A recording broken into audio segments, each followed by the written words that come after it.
Hey, good morning, folks. My name's Chris Robinson, and my background is basically in law enforcement and working for the U.S. government, first as a U.S. Navy SEAL, and then contracting. So most of my experience with decisions under pressure come from the idea of gunfighting or other people trying to hurt me or me trying to hurt them actually before they can hurt me. So I think that I have a different take on some of the stuff that you guys are looking at, but I think that there's some crossover that you guys might be able to use for what you're doing. So what I'll ask you to do with all of this is to simply try on the jacket for some of these ideas and see how well it fits, and then just take what's useful and apply it where you can. All right, we can't really talk about decisions under pressure and how to shorten the process without talking about this guy, John Boyd. John Boyd was a colonel in the U.S. Air Force and was a big brain for them. He wrote the dogfighting manual on how to win in aerial combat. And what he realized was that all people, when they're confronted with any sort of a physical situation, go through the same mental loop. He termed this the OODA loop. And the OODA stood for observe, orient, decide, and act. So what he found was that whenever anyone approached him in a plane or on the street, he had to observe what was happening. He had to orient himself to the event. He had to decide what he wanted to do, and then he had to finally make whatever action he was going to come up with. So as he started to think about this, he began to wonder, if I can work through this loop faster than my adversary, can I beat this guy? Can I beat him to the punch? Can I break away from what he's trying to do to me in an airplane, or can I shoot him first? So he started to look for ways to shorten the cycle of going through that loop.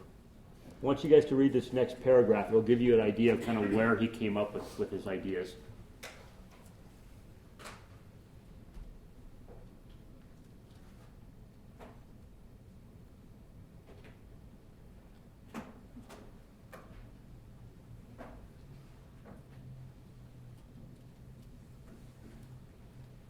So part of the way that he came up with this was that he was flying an F-86 and he was going up against these MiGs.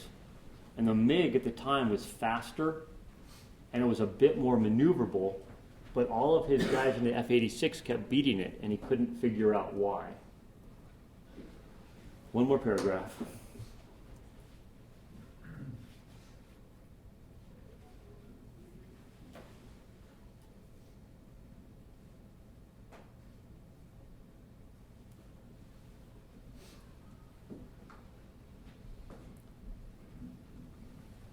So if we're starting with observing and we're trying to get to act as quickly as possible,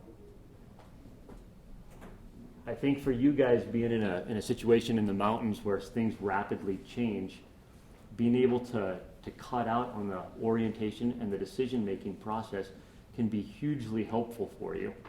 And I guess when thinking about this in your terms, I think about one of you guys going and cutting a ski slope and, knowing that snow might slide on you, and you guys seeing your island of safety that you're headed for and taking off across your slope and seeing, a crack propagate out in front of your skis, and you guys not having that much time to decide what you're going to do. If you're going to try and fall uphill and allow that snow to go under you, if you guys are going to try and drop into the fall line and go back to where you came from, or if you guys are going to try and continue a gliding traverse out. But if you guys have thought about it beforehand, if you don't have to take that long to orient and to decide, you're way, way quicker to make your action. And that second or two as that snow starts to move can make all the difference for you, either getting back to where you came from or getting to your island of safety where you're trying to head to. I want to show you guys this video of how quickly the loop can work for some folks. Watch this guy walking down the street and watch what happens to him.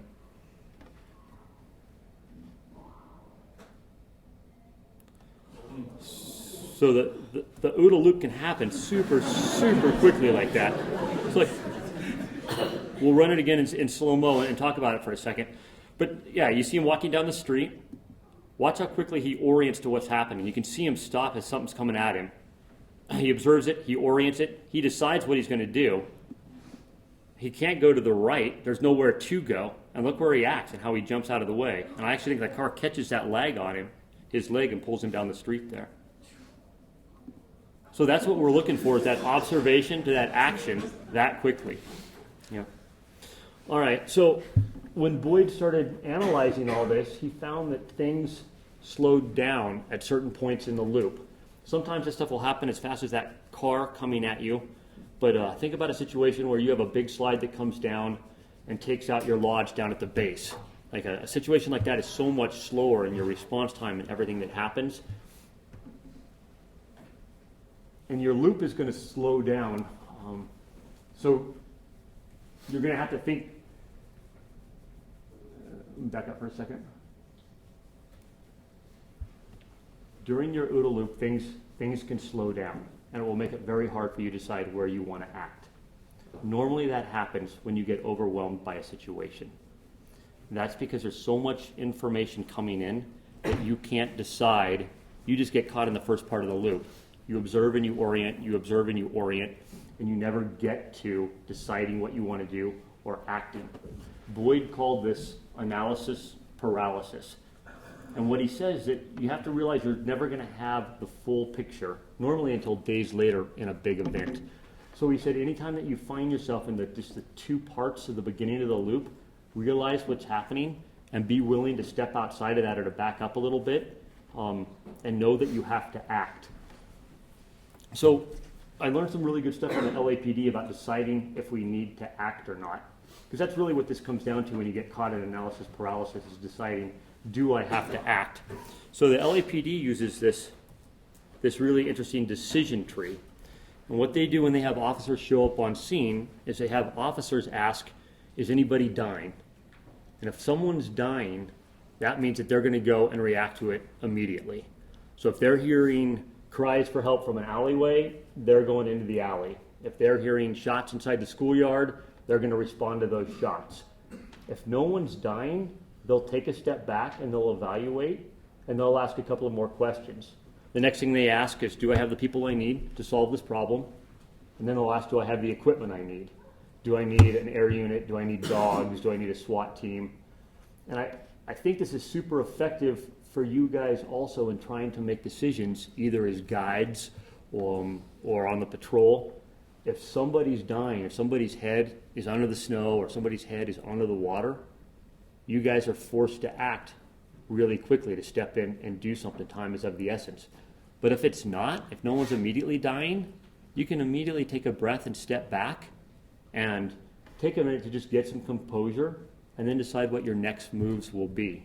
So that's been super, super helpful for me in deciding how fast I need to move on something, is someone dying or not. Okay, that brings me to this concept called WIN. What's important now? And this is basically a way of prioritizing where you want to put your attention. When things start to happen really fast and things become overwhelming, prioritizing where you want to put your focus becomes extremely important. And by asking myself what's important now or what's most important to me at the moment, totally changes, lets me prioritize what I want to do. All right, I want you guys to watch this video on U.S. Airways Flight 1549. This is Captain Sullenberger taken off out of LaGuardia in New York.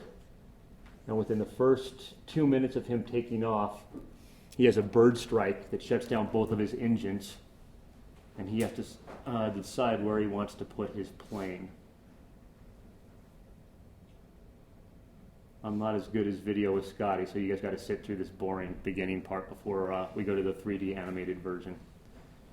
So this is where he's taken out of LaGuardia.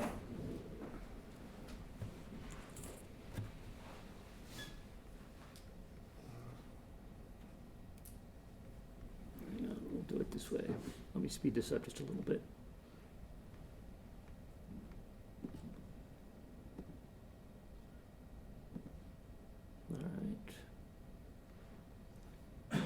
Yeah, you guys can still see it that way. Okay, so what I want you guys to notice is in these two boxes, these three boxes actually, what you're going to see is all the audio that happens. the tower is going to be in this upper box right here. You're going to hear the audio from that guy talking, so you don't really need to pay that much attention there. But the blue box is Sullenberger talking, and the yellow box is his first officer, Skiles.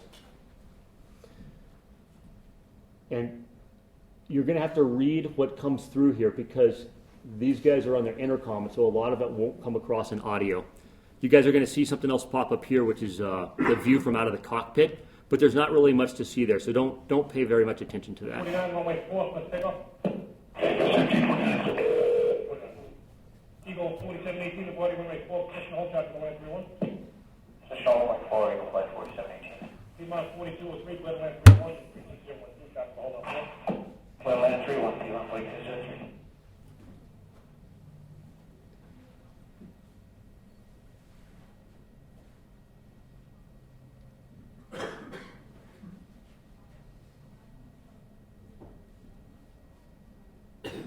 The upper right is airspeed. Here, John 2765,000, turning your right 150. Charlie 2765, maintain 10,000. 10,000, start 2760. So they just hit the bird. Skiles is saying, oh shit. They're asking to roll the engines back on. And they're starting to go through the process of restarting engines. They're grabbing their booklet to start going through their manual. 15.9, curve left lane 270. Cactus 1539, hit birds to false thrust of focus, returning back towards the warhead. Okay, you need to return a little right. Turn left heading up 220. 220. Sorry, stopping departure, got emergency returning. It's 15.9. He bird strike. He lost all engine. He lost the thrust in the engine. He's returning immediately. Cactus 1529, which engines? He lost thrust in both engines. He said. Got it. Cactus 15.9. We can get it to you. Do you want to try to land 1913? 491, we made the deposit.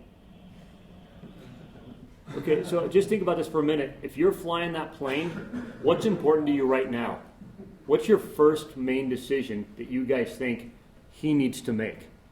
Where am I going? Yeah, exactly. I'm flying over New York City with a couple of hundred people in this thing. Where am I going to put it down if I can't get these restarted? That's the first decision that I want to have done. And as soon as that's done, like he's already thinking about the Hudson. He's starting to line up on it.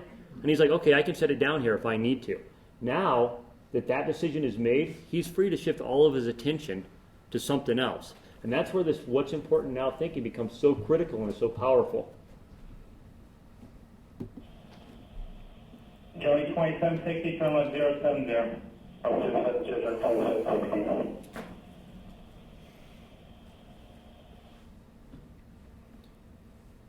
So Sullenberger and Skiles are still just working through their program trying to get these engines relit. 15.9, it's going to be less traffic to runway 31. Unable. Okay, what do you need to land?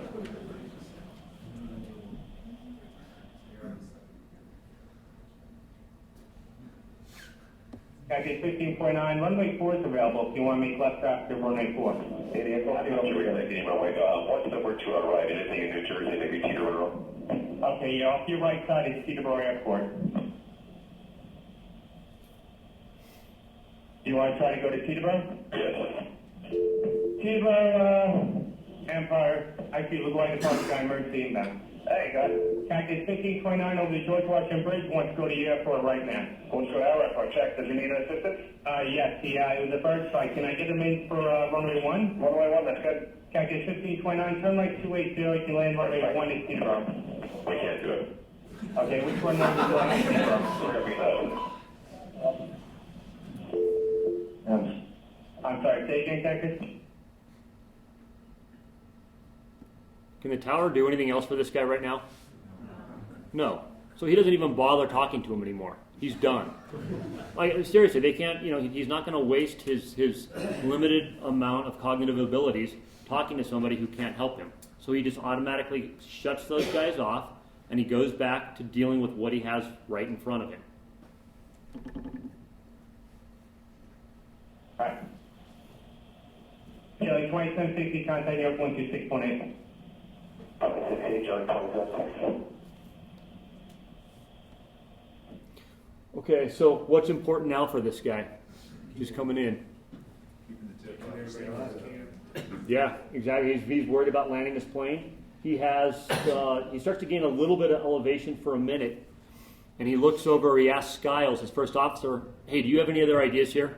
Is there anything I'm missing? Because I've gone through the book and I'm not coming up with anything." Which I thought was super smart with another 250 feet of elevation left or wherever he's at to be able to ask that. And Skiles says, "Actually, no, I don't. I don't have any ideas."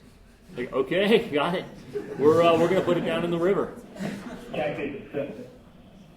Cactus 1549, radar contact is lost. You also got. Can you pause a second? Yeah. That's actually not laughable. I mean, that's what you do when you're using your resources and what people. I happen to be a pilot. That happens to be just exactly what you need to do. You're not skiing these routes with your bombs by yourself. You're doing it in teams. He's checking his team member, and he's saying, "You got any other ideas?" Smart. And that's really quite important. Obviously, upper right-hand corner shows he's 240 feet. It was kind of a bad time to ask if you have any other ideas. So they've been doing checklists since 3,100 feet. So they've been doing checklists for 3,000 feet, and this is where they are, and there's no other place to go. Newark Airport up to 2 o'clock in about 7 miles.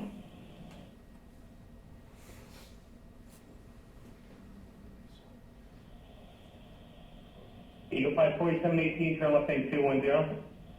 210, 4718. I think he said he was going in the Hudson. Cactus 1529, you saw him?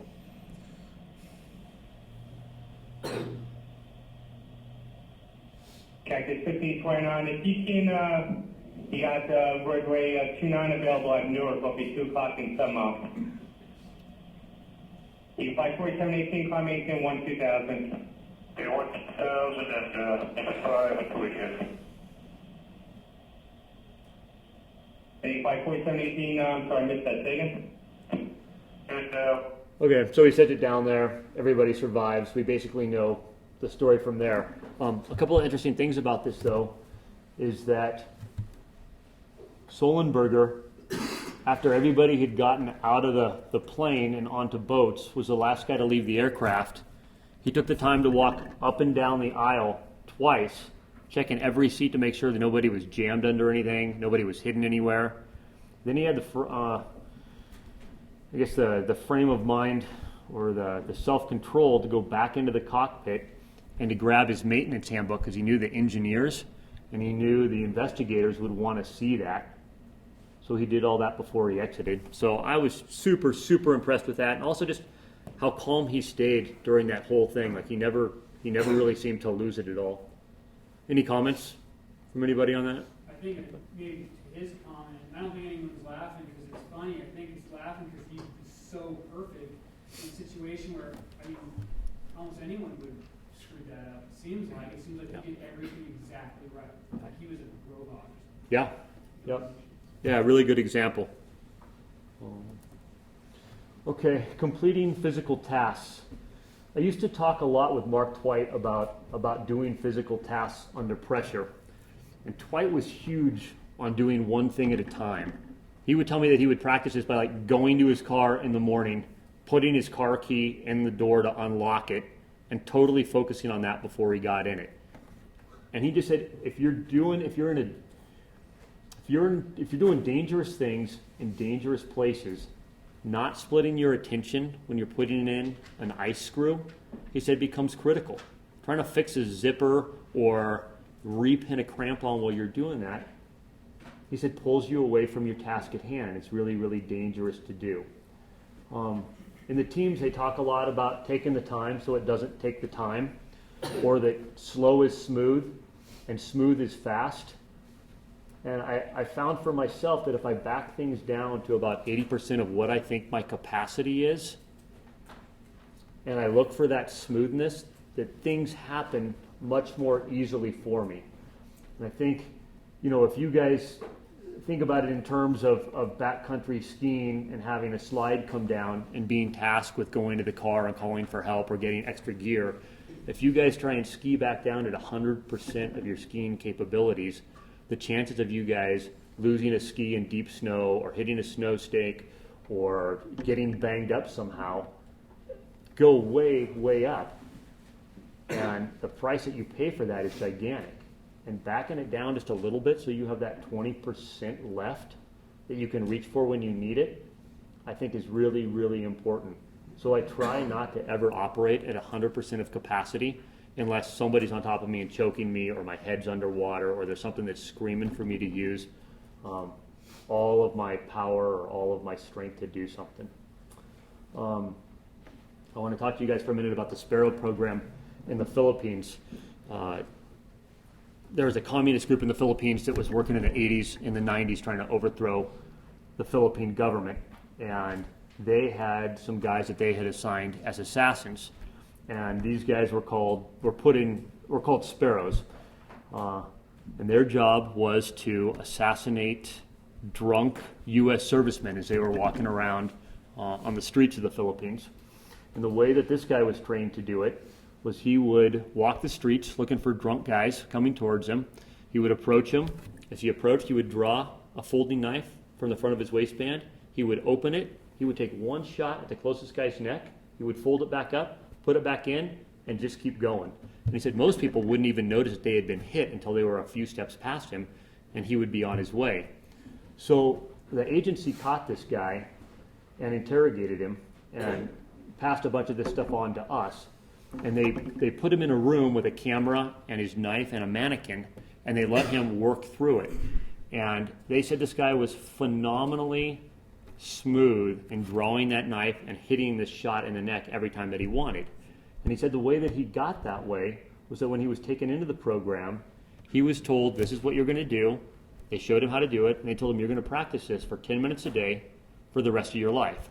So that's what this guy had been doing for the last 12 or 15 years, was practicing this one move 10 minutes a day, and he'd become phenomenal at it. So, I think that one thing at a time, especially for this guy, stabbing somebody in the neck, and that practicing that 10 minutes a day really showed, how deadly this guy could be and how well that works. When do we decide to rely on others? This slide really came from that radio call with Solenberger not talking to the tower, deciding these guys can't help me. And I used to have this conversation with some of the guys who work for LAPD SWAT. And one guy named Jimmy Veenstra, who was a longtime officer for them, said that he would always rather be alone in an alley with his gun and his flashlight with no help and no radio than to have to give up his flashlight or gun. He said, with that, I can take care of myself, and I know what I can rely on. But he said, when you start throwing in a radio, or when I have to start distracting myself with trying to direct people in, he said, it makes things really confusing for me. So when I think about putting a call out on the radio, the way that I usually decide on that is, again, if somebody's really in trouble and time is super, super critical, again, somebody's head's under the snow, or somebody's head is under the water, my feeling is if somebody can get to me in time to help this guy, I've got 3 or 4 minutes probably before this guy is dead, I'll take the time to try and get a call out. Otherwise, I'll usually just go to work and try and solve that situation myself, because I think that gives the guy his best chance for survival. Where that changes a little bit is if you have good comms with a dispatcher.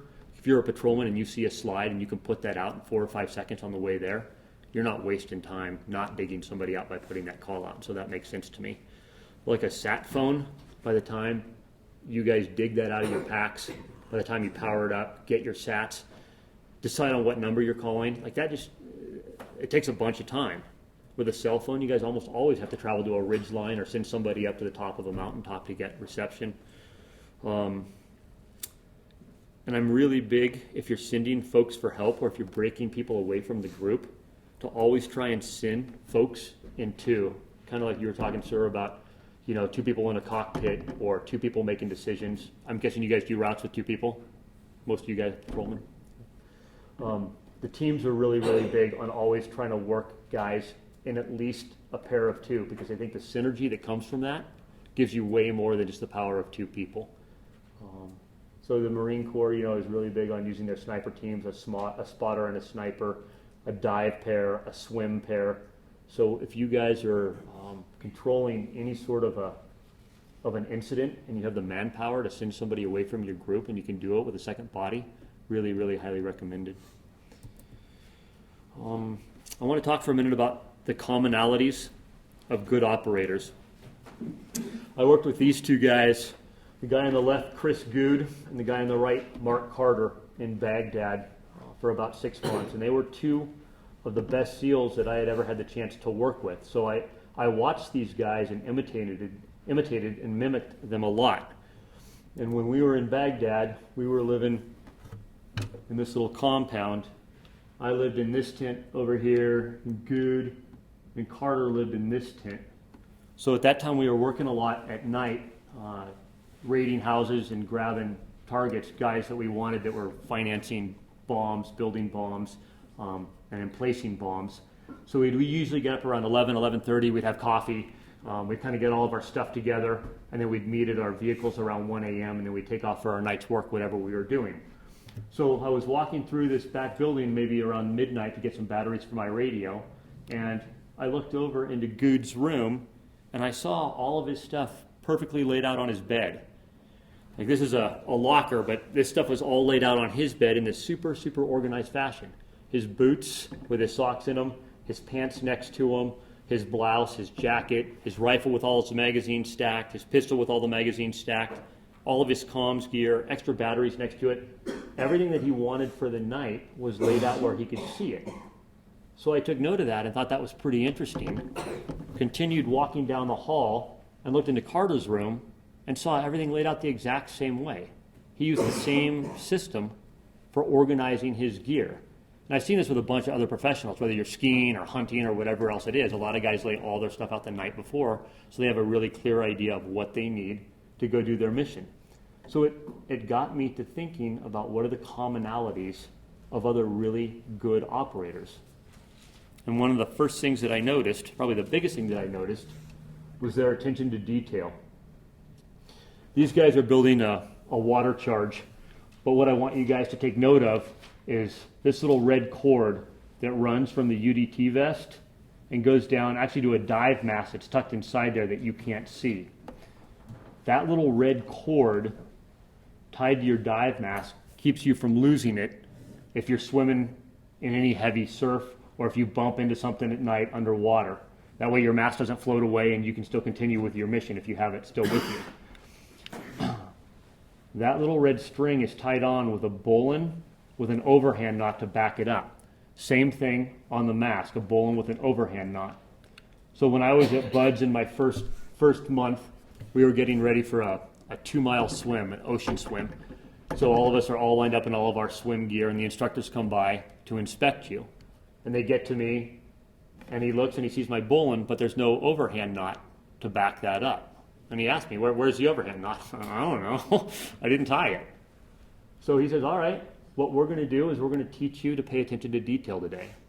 So every time he sees me for the rest of the day, he starts beating on me. I go through the rest of the class in the push-up position at the back. I have to do flutter kicks and run and get sandy, et cetera, et cetera. So I spend probably an extra hour or an hour and a half working out that nobody else has to throughout the day for him to impress upon me the attention to detail that's needed to not lose your mask, one overhand knot. And what they teach you there is that it's so much easier to just pay attention to detail in the beginning than it is to pay the secondary price of getting beaten on all day. Just take the time to do what you need to do and tie your knots. So that's the number one thing that I see amongst the guys that are really good at what they do. They pay really, really close attention to detail. I think for you guys, the batteries in your transceivers is a super huge deal. If your batteries don't work, you're not rescuing anybody, or you're not getting rescued if you guys can't put out, if that thing's not transmitting. We went up against some guys, and we hit a house one night in Iraq and maybe took 5 or 6 fighting-age males off of it, secured those guys, and then went through the house and did a sensitive site exploitation, grabbed all the weapons, and maybe came up with 5 or 6 AKs. But we found a whole bunch of magazines that these guys had, and they had taped some of these magazines together the rounds facing up on one magazine, and then they had taped the other magazine down with the rounds facing down so they could shoot 30 rounds, grab the magazine, reverse it, plug it back in, and then have another 30 rounds ready to go. Well, the guy who taped it together taped them so close together that you couldn't actually seat the magazine in the gun. So he had 60 rounds that were completely unusable to him. But like that kind of attention to detail of doing something and then checking to make sure it works is the difference between the professionals who live and the guys who die. Okay, a couple of other commonalities that I want to talk about. Justifiable self-confidence. Dwight used to tell me that if he didn't go into the mountains and somehow test himself about once every 2 weeks or so, he really started to lose confidence in himself. And I found this to really be true for myself also. And that confidence can come from anything, whether it's a hard workout, whether it's you guys skiing something scary, somehow putting stress on yourself. But I think it's super, super important to keep pushing yourself so that you have that confidence. And the only way that I've found to keep that happening is to keep doing things that scare me and put me on edge. With that confidence, I found that people really have a belief in self, or all these guys that I really enjoyed working with, they had a real clear idea of what they could realistically do and what they realistically couldn't do. So when I would ask them, hey, can you board this boat at night in 6-foot seas, with 20 feet of freeboard, they can say, yeah, that's within my capabilities. I've done something like that recently and I feel comfortable doing that. Or no, I just as important, maybe more important, no, I can't do that. Which is hugely important if you're trying to make a decision as to what you're going to send guys out to do. Almost all these guys read for professional development. Almost all of them were list makers. Some of them being super serious about it. Their 5-year plan, their 10-year plan, their nightly plan. But I saw guys making lists a lot and staying organized on paper. That was really, really popular. A lot of these guys would talk to themselves when things would get stressful or confusing. If they were programming a radio, they would be talking themselves through the different screens, or how to get a different frequency, or how to get the SATCOM to work, etc. All of them were willing to put in the time for increased competence. They were all just willing to do the work, whatever it took. One of the other things that really stands out that didn't make this list was people that were willing to pay for their own training. That might be one of the number one things I would ask if I was hiring somebody. What was the last thing you paid for your own training or to better yourself? And the guys that are willing to put money out are almost always the guys that I'm excited to hire or have work next to me. And finally, these guys would really spend the time to know their gear. They would know it inside and out. Which way do you turn, the bevel on your little light to make your IR strobe come on, or what gets you the green light? They would take the time to figure that out and remember that. Their sights on their rifles were always on. They knew after 4 hours they would go off, so at 2.5 or 3 hours they'd repress it to restart the whole cycle again. They just really, really stayed up on top of their gear. Survivor personalities. I want to talk about this just for a minute as it speaks back to the OODA loop. I've read some really interesting stuff on why certain people are surviving incidents. And in a bunch of the debriefs, folks that have survived a bunch of airplane crashes, boats overturning in the ocean in the middle of the night, a tremendous amount of these people were telling the interviewer, hey, I always expected something like this to happen. And so when these things start to go down, they're not caught in that observe and orient loop and just being amazed that they're actually going to be in a plane crash. They're like, yeah, I knew I was going to be in a plane crash or something huge. Here it is. Now what are the next steps to surviving? Well, most of the people there still can't believe that they're actually going to be in this horrendous event and never think about what their next decisions are. How many seats do I need to count up to go out left or right? Should I go behind me to get out? Do I need to wear a jacket if I'm going to get hit by a bunch of fire?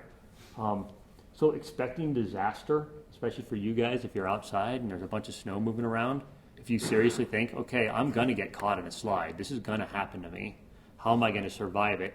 It really changes how you view it and how you approach your day.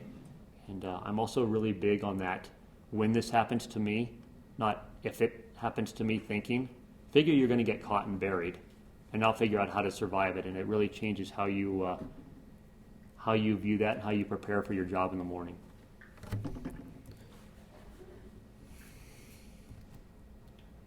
Okay, I want to talk for a moment about calm being contagious and about how much voice control comes into this, or how easy it is for people to pick up on folks panicking, or how you can also use calmness and pass that along the same way that you can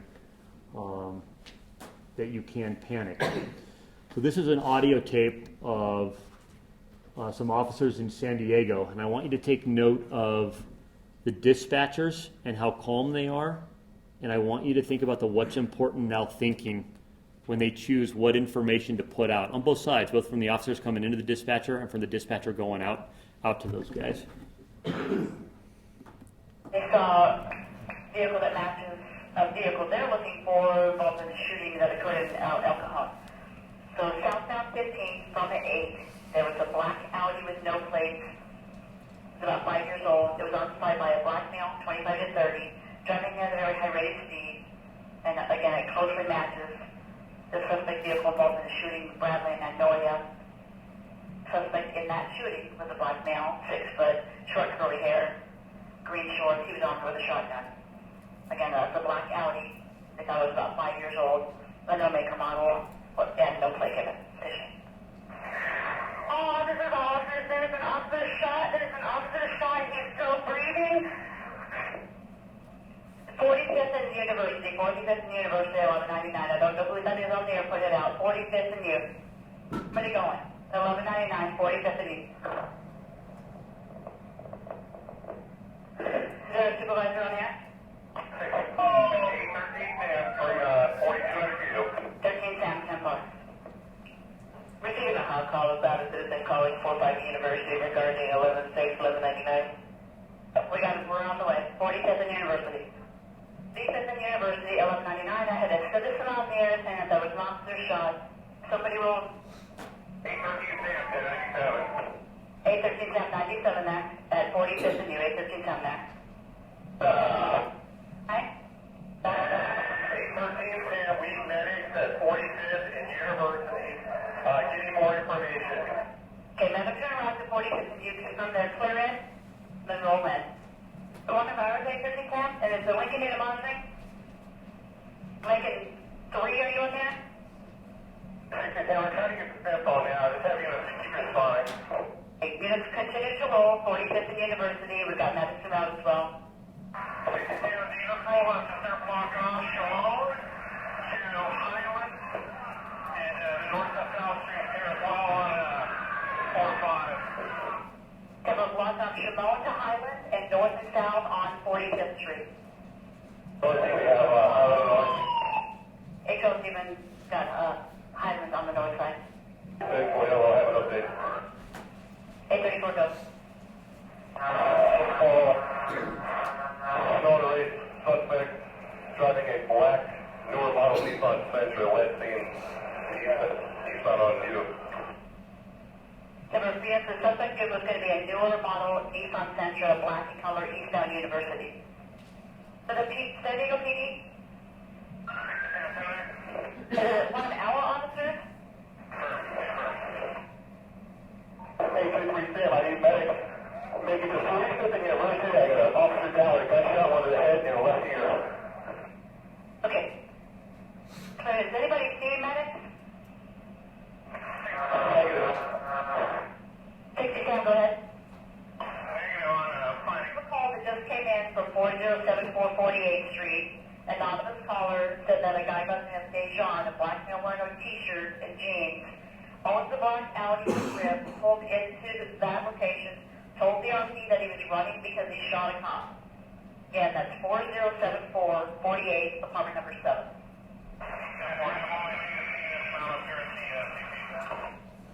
Okay, Mid-City CST units, make it to CP for this desktop. 6397. What? 63 is able 10-4. Abel, are you on here? 1-1-10-9-7 check. And if you have that RP, see through the holding description or the suspect vehicle is doing.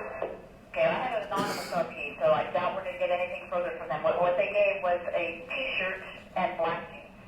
They said that the vehicle is parked in front of the building, 4074 on 48th Street. Hey, well, there might be a vehicle in the driveway there. Let's see if you can take a look at it.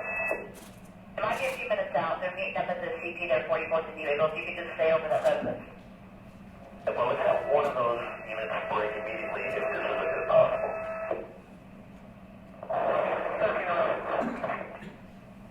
Okay, so it can send us some patrol units are heading over to the desk on there on 48th Street. Okay, well, we're in over there. Okay, 10 4. For your own or something around it also. It is 4074 48th Street. Given the apartment complex, with a shotgun, they just put a shotgun in the driver's side. Let's expedite 3 units over here. There's a car that just parked southbound in front of the target address. Don't know if it's related. The person who put the shotgun and brake cable, the vehicle is taken off. The driver has the shotgun in the vehicle, headed southbound 48th. Okay, leaving southbound on 48th Street, occupied vehicle now. The driver has a shotgun, able to watch it. Please right push, use caution, right push, that vehicle coming at you. Identified. Keep the air clear, driver's doors open. Push shots fired. More shots fired. That's going to be at 4000 48th Street. And shots fired, 4000 48th Street with the suspect vehicle. You'll get you to pull, block it off, you're going backwards, short pull. And the vehicles are 31 tonight? The vehicle's taken off, it's backing up, and it actually TC'd into an apartment structure. The suspect vehicle TC'd. Watch crossfire. Watch your crossfire. Was there only one occupant able? Watch your crossfire. Watch your crossfire. Watch your crossfire. Vehicle TC'd into a building. One male armed with a shotgun. For officer safety, I need one unit to go to the target address and detain the person in that white car that pulled in front of the target address. Don't know if it's at all going to be related, but at least it's looked at you want. 74 48th Street is where the incident is now with the suspect vehicle. Okay, so they end up shooting this guy and killing him. But what really impressed me about this audio was that even with one of their guys that they know shot in the head and with the shooter out, it's like everybody stayed super calm, kept thinking about, okay, what's important now? We've got medics coming. We're dealing with our guy. The supervisors are on to the next thing. I've got a suspect that matches the description or who's involved in this. I've got a helicopter overhead starting to call it. Let's see if we can pin this guy down and find out where he is. I also thought that the officers on scene calling back into dispatch were really good. Like, hey, I'm gathering information. I'll get back to you in a minute. If you guys have ever been on the receiving end, sitting in dispatch or in an operations center, you know that all your boys are out working and that something's going on. But not hearing what's happening for 15 or 20 minutes at a time is super, super difficult when you're sitting there. And you don't want to bother those guys. So you guys in the field can be hugely helpful when you do get on the air. Simply say, hey, we're gathering info, or I'll have an update for you in 5 or 10 minutes, or this is where we're at. And just keep painting a picture for those guys as they continue on. The other thing that I thought was really important about this audio was the helicopter that was overhead. He's got a really good aerial view, and almost all departments will have the helicopter take over all the voice stuff when a pursuit starts, because those guys are removed in a way that the guys on the street are not, and they can see things. And he was the guy who said, hey, I understand that everybody's meeting at the command post, but let's break a unit over. Like, this is a good enough call that we need somebody to come over and start investigating this guy Deshaun at this address. And nobody else got wrapped up ego-wise with like, no, we're all meeting at the command post. Like, if you see a good idea, just because it's not yours, go ahead and take it and utilize it. Don't be so caught up in hanging on to a certain idea or needing to maintain control. If you see something good and you can go with it, allow it to happen. It'll oftentimes open up a lot of really good avenues for you. Okay, so how do we train for operating under stressful conditions, for making decisions when under stress? And that's really what you guys, in my mind, are here for. Whether that's the stress of being caught in a slide, or if you guys are trying to open your resort up and you have a general manager who wants the bowl open so your skiers can go enjoy it or not. And the way that they train for it with the SEALs is they constantly stress you. It's called stress inoculation. And what they try and do is constantly keep you guessing or under some type of stress, usually by putting time constraints on you, making you do things in a really short amount of time. So for instance, we'd be at a pool evolution early in the morning, swimming from say 6 to 7:30. We'd all get out of the pool, we'd be sitting there dripping wet, maybe 100, 120 guys, all in our rows of 7, with all of our clothes and our backpacks next to us. And they would tell you, you've got 2 minutes to be ready to step off the pool deck, go. And these 120 guys would be frantically trying to get dressed with their boots and their wool socks on that were really slow to get on, and their blouses, their backpacks, their hats. As soon as the 2 minutes was up, the instructors would come through and they would look at each guy. If they found anybody with shoelaces that were just tucked into boots and not tied, a button that was mismatched, any sort of attention to detail that you missed, everybody got in the pool. And so you'd jump in, backpacks, boots and all, and that's how you would go to breakfast. And they would just keep that sort of stress on all day long to constantly keep you working in a shortened amount of time, and always having to think about, okay, what's important now? And as soon as my stuff is taken care of, who can I help who's next to me to speed the whole process up? And I think that it's actually a really, really good way to train, do that shortened time period. Scenarios, I think, are really, really important. Usually, like if I'm working with guys, I like to run them through scenarios enough times that they almost start to get bored by it. Usually, if they've done scenarios enough that it's starting to get boring, the fear of going into a room where somebody's going to try and shoot you, if you do that 30 times a day or 40 times a day and you do that for a week, your brain gets used to the idea and it's much, much less stressful. The same with you guys going to a call of a bunch of people buried in a slide somewhere. If you respond to that call every day, at some point it's not very stressful anymore. You guys, your brain is used to that stress and thinking through what needs to be done. So I think scenarios can be really, really helpful. And again, I hate seeing scenarios run just one time where you go through it and you don't get to fix anything that you don't like about it. If you can set your scenarios up so people can learn from it and then run it a second or a third time, the learning curve goes vastly up. Visualization. They say that your mind can't tell the difference between a real memory, something that you actually went through, and a visualized memory, something that you made up, if you spend enough time in the visualization utilizing all your senses, thinking about what the road smelled like, what your sights looked like on somebody before the gun went off, what the sounds were.